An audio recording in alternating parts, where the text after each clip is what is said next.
வணக்கம், என் பேர் பரணிங்க.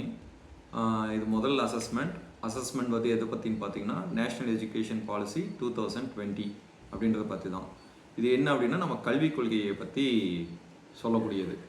ஏன் இப்போ கல்விக் கொள்கையை பற்றி நம்ம பேசணும் அப்படின்னு பார்த்தோம்னா, இதுக்கு முன்னாடி இருந்த கல்விக் கொள்கைன்றது வந்து நேஷ்னல் எஜுகேஷன் பாலிசி வந்து ரொம்ப பழசு அப்படின்னா 1986 உருவாக்கப்பட்டது. NPE national policy of education 1986 அப்படின்னு சொல்லி உருவாக்குனாங்க. அதை திரும்ப ரீஃபார்ம் பண்ணது வந்துட்டு 1992 ரீஃபார்ம் பண்ணாங்க. சரி, இப்போ ஏன் இந்த என்இபி 2020 தேவைப்படுது அப்படின்னு பார்த்தோம்னா, பழைய கல்விக் கொள்கைகள் வந்து ரொம்ப பழமையாக இருக்கிறது. அதாவது குழந்தைகள் வந்துட்டு ஒரு கிரிட்டிக்கல் திங்கிங்கோ ஒரு ப்ராக்டிக்கல் நாலேஜ் அந்த மாதிரிலாம் இல்லாமல் ஒரு மனப்பாடம் பண்ணி ஒரு படித்ததை திரும்ப படித்து அதை வந்து வெளிப்படுத்தக்கூடிய முறையாக இருந்தது. ஆனால் இந்த என்இபி 2020 எதை அடிப்படையாக கொண்டது அப்படின்னா, குழந்தைகள் வந்து அவங்களுடைய கிரிட்டிக்கல் திங்கிங்கை உருவாக்குறது, ப்ராக்டிக்கல் நாலேஜு, ஒரு வெக்கேஷ்னல் கிராஃப்ட், இந்த மாதிரி தொழில் சார்ந்த துறைகளில் இது பண்ணுறது, இந்த மாதிரி நிறைய விஷயங்களில் வந்துட்டு அட்வான்டேஜாக இருக்குது. சரி, இந்த என்இபி 2020 என்ன சொல்கிறாங்க அப்படின்னு பார்த்தோன்னா, பழைய கொள்கைக்கும் புதிய கொள்கைக்கும் என்ன வித்தியாசம் அப்படின்றத நம்ம பார்ப்போம். பழைய கொள்கைகள் வந்து பார்த்தோம் அப்படின்னா 2 ஸ்டேஜ் தான் இருந்தது. அதாவது 10th +2 இந்த 2 முறைகள் தான். இந்த 2 முறைகளில் என்ன இருந்தது அப்படின்னு பார்த்தீங்கன்னா, ஒருத்தன் 10th முடிச்சுட்டு +1 போகிறப்ப அவன் வந்து எந்த குரூப் வேணும்னு சூஸ் பண்ணலாம். அப்படி சூஸ் பண்ணுறப்ப பார்த்தீங்கன்னா அவனுக்கு வந்து 3 ஆப்ஷன் தான் இருக்கும்.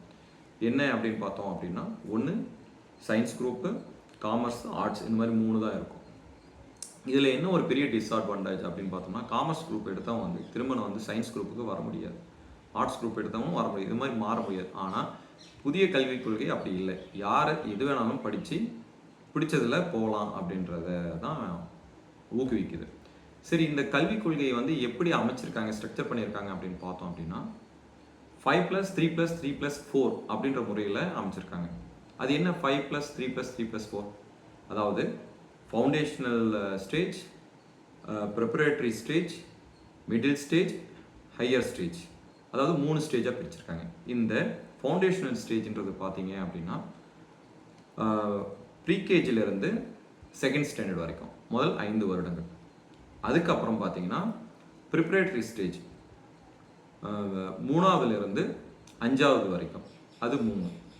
அதுக்கப்புறம் மிடில் ஸ்டேஜ் வந்துட்டு 4ஆவதுலேருந்து 8ஆவது வரைக்கும். ஹையர் ஸ்டேஜ்ன்றது வந்து 9th-லேருந்து 12th வரைக்கும். இந்த மாதிரி 3ஆக பிரிச்சிருக்காங்க. இது 4ஆக பிரிச்சிருக்காங்க. இந்த 4ஐயும் பிரித்து எந்தெந்த ஸ்டேஜில் குழந்தைங்க எப்படிலாம் வளரணும் அப்படின்றதையும் இதில் வந்து சொல்லியிருக்காங்க. அதாவது 5ஆவது வரைக்கும் குழந்தைகள் படிக்கும் பொழுது வந்து அவங்களுடைய தாய்மொழியிலேயே படிச்சுக்கலாம். இதனால் என்ன ஒரு பெரிய அட்வான்டேஜ் அப்படின்னு பார்த்தோம் அப்படின்னா, குழந்தைகள் வந்து ஒரு விஷயத்தை புரிஞ்சுக்கிறது ரொம்ப எளிமையாக புரிஞ்சுக்குவாங்க.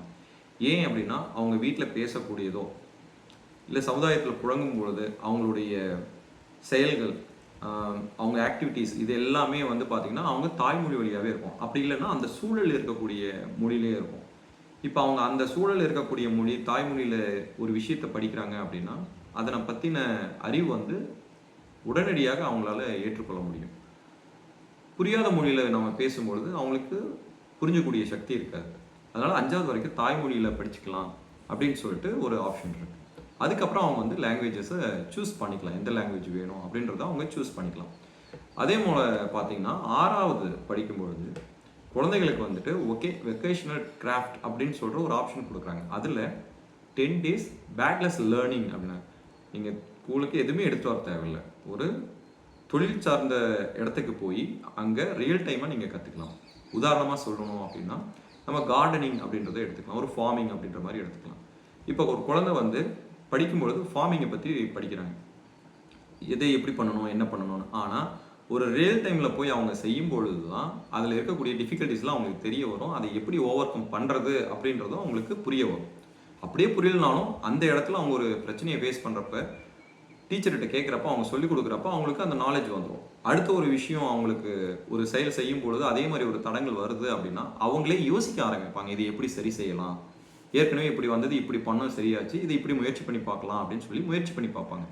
அந்த முயற்சி தோல்வி அடைஞ்சாலும் மீண்டும் மீண்டும் முயற்சி பண்ணுறப்ப ஒரு 2, 3, 4வது முறை போகிறப்ப அவங்களுக்கு ஒரு ரிசல்ட் கிடைக்கும். அதிலிருந்து அவங்க தெளிவடைவாங்க. இந்த மாதிரி ஒரு கிரிட்டிக்கல் திங்கிங்னால அடுத்தடுத்த செயல் செய்கிறதுக்கு, துரிதமாக செய்கிறதுக்கும், ஒரு நாலேஜ் வளர்கிறதுக்கும் அவங்களுக்கு ரொம்ப உதவியாக இருக்குது.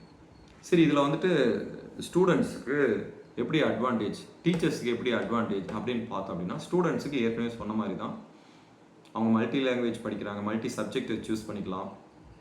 இந்த மாதிரி வெக்கேஷனல் கிராஃப்டிங் இருக்குது, மனப்பாடம் பண்ணணுன்றது கிடையாது, ஒரு கிரிட்டிக்கல் திங்கிங் உருவாயிடும். குழந்தைங்களை வந்து அப்படியே ஒரு நல்ல ஒரு அறிவுத்திறனோட வளருவாங்க. அதே மாதிரி டீச்சர்ஸுக்கு எப்படி அப்படின்னு பார்த்தீங்கன்னா, அவங்களுக்கும் ட்ரைனிங்ஸ்லாம் கொடுக்குறாங்க. குழந்தைங்களுக்கு எப்படி சொல்லிக் கொடுக்கணும், என்ன மாதிரி இந்த மாதிரி ட்ரைனிங் போகிறப்ப அதை எப்படி பண்ணணும் அப்படின்ற விஷயங்கள் எல்லாமே அவங்களுக்கு சொல்லிக் கொடுப்பாங்க. அவங்களுடைய ப்ரொஃபஷனல்லையும் ஒரு க்ரோத் இருக்கும். இப்படி தான் வந்துட்டு ஸ்டூடெண்ட்ஸுக்கும் டீச்சர்ஸுக்கும் பெரிய அட்வான்டேஜாக இருக்குது. சரி, இது பழைய சிஸ்டத்தில் இல்லையா, ஏன் இந்த புது சிஸ்டத்தில் கொண்டு வந்திருக்காங்க அப்படின்னா, ஏற்கனவே சொன்னது போல் ரூட் லேர்னிங் அப்படின்றது தான் நம்ம பழைய system, old system. Rote learning அப்படின்றது மனப்பாடம் பண்ணணும், படித்ததை திரும்ப திரும்ப படிக்கணும். அப்படி திரும்ப திரும்ப படிக்கிறப்ப என்ன ஆகும்னா, அது நம்ம அறிவில் போய் நிலைச்சி நிற்கும். அப்போ நம்ம ஒரு செயல் செய்கிறப்ப அந்த படித்தது மாதிரியே வந்தது அப்படின்னா அதை நம்ம சரி செய்வோம். அதுக்கு முரண்பட்டு வந்தது அப்படின்னா என்ன பண்ணுறதுன்னு தெரியாமல் நின்றுவோம். இதுதான் அங்கே பிரச்சனை. ஆனால் இந்த நியூ எஜுகேஷன் பாலிசி 2020ல் கிரிட்டிக்கல் திங்கிங் அவங்களா யோசித்து அவங்கள எவால்வேட் பண்ணி பண்ணுற மாதிரி இருக்கிறதுனால இது ஒரு பெரிய அட்வான்டேஜாக தான் இருக்குது. டீச்சர்ஸுக்கும் அதே தான். சரி, இதனால் இப்போ கிளாஸ் ரூமில் இருந்து படிக்கிறதுக்கும் வெளியே இருந்து படிக்கிறதுக்கு என்ன வித்தியாசம்னா, கிளாஸ் ரூம்னா ஒரு க்ளோஸ்டு என்வரான்மெண்ட். அங்கே உள்ளே உட்காந்து அவங்க படிக்கிறப்ப பெருசாக அவங்களால எதுவும் கற்றுக்க முடியாது. இதே அந்த கிளாஸ் ரூம் விட்டு வெளியே வரப்ப, முன்னாடி சொன்ன மாதிரி ஒரு ஃபார்மிங் பண்ணுறப்ப, அந்த லேண்டுக்கு போகிறப்ப அவங்க அங்கே நிறைய விஷயம் பார்ப்பாங்க. கிளாஸ் ரூமுக்கு உள்ளே உட்காந்து அவங்க படித்து தெரிஞ்சுக்கிறத விட ஒரு வெளி என்வரான்மெண்ட்டுக்கு போய் அங்கே பார்த்து தெரிஞ்சுக்கிறது ரொம்ப அதிகமாக இருக்கும். அதுவும் வந்து அது ஈஸியாக கிராஸ் பண்ணிக்கக்கூடிய சக்தியும் அதிகமாக இருக்கும். இது இப்படி தான் ஒரு டீச்சருக்கும் ஒரு ஸ்டூடெண்ட்டுக்கும் பெரிய அட்வான்டேஜாக இருக்குது. சரி, இந்த கொள்கையில் இப்போ நம்ம வந்து ஹையர் செகண்டரி போகிறாங்க பசங்க. ஹையர் செகண்டரி போகிறப்ப அதில் எப்படி அவங்களுக்கு அட்வான்டேஜ் அப்படின்னா, முன்ன சொன்ன மாதிரி 3 குரூப்பாக இருக்கும். இந்த 3 குரூப்லேயும் ஒரு குரூப்லேருந்து இன்னொரு குரூப் போக முடியாது. ஆனால் இந்த நியூ எஜுகேஷன் பாலிசியில் பார்த்தீங்க அப்படின்னா, யார் வேணாலும் எந்த சப்ஜெக்ட் வேணாலும் சூஸ் பண்ணிக்கலாம், படிக்கலாம் அப்படின்ற ஒரு ஆப்ஷனை கொடுத்துருக்காங்க. அது வந்து ஒரு பெரிய அட்வான்டேஜ். ஏன்னா அவங்களுக்கு பிடிச்ச சப்ஜெக்ட் எடுத்து படிக்க ஆரம்பிச்சிருவாங்க. குழந்தைங்க வந்து நிறைய முறை பார்த்தீங்க அப்படின்னா 10th முடிச்சு 11th போகிறப்ப காமர்ஸ் குரூப் தான், ஐயோ நான் வந்து ஃபஸ்ட்டு குரூப்பே எடுத்துருந்துருக்கலாம், இதெல்லாம் பண்ணியிருக்கலாம் அப்படின்ற மாதிரி யோசிப்பாங்க. ஆனால் நியூ எஜுகேஷன் பாலிசியில் அந்த பிரச்சனை கிடையாது. எதில் போனாலும் திரும்ப மீண்டும் வந்து அவங்க பிடிச்ச சப்ஜெக்ட் எடுத்து படிச்சுக்கலாம் அப்படின்றது தான் இதில் இருக்கக்கூடிய ஒரு பெரிய அட்வான்டேஜ். சரி, தமிழ்நாட்டில் வந்துட்டு இதுக்கு ஏன் வந்து எதிர்ப்பு தெரிவிக்கிறாங்க அப்படின்றத பார்ப்போம். இப்போ ஏன் தமிழ்நாட்டுக்கு வந்து இதில் எதிர்ப்பு தெரிவிக்கிறாங்க அப்படின்னு பார்த்தோம்னா, இதில் மும்மொழி கொள்கைன்ற ஒரு கொள்கை வருது. அதில் என்ன சொல்கிறாங்க அப்படின்னு பார்த்தீங்க அப்படின்னா, இங்கிலீஷ் தமிழ் இங்கிலீஷ் ஹிந்தி அப்படின்ற மாதிரி கொண்டு வராங்க. இப்போ வந்து ஹிந்தியை வந்து திணிக்காதீங்க அப்படின்ற மாதிரி ஒரு பிரச்சனையில் வந்து இதை எதிர்த்து சொல்லிகிட்டு இருக்காங்க. சரி, இல்லை நீங்கள் ஹிந்தி வேண்டாம் வேறு ஏதாவது படிங்க அப்படின்னு சொன்னால் அதுக்கு போதுமான ஸ்டாஃப்ஸு இருக்க மாட்டேங்கிறாங்க. இதுதான் பிரச்சனையாக இருக்குது. சரி, இந்த NEP 2020 வந்து இம்ப்ளிமெண்ட் பண்ணிட்டாங்களா, இல்லை இந்த இம்ப்ளிமெண்ட் பண்ணுறதுல என்னென்ன பிரச்சனை இருக்குது அப்படின்னு பார்த்தோம் அப்படின்னா, இது வந்து ஒரு புது பாலிசி. இதில் நிறைய விஷயம் புதுசாக கொண்டு வந்திருக்காங்க.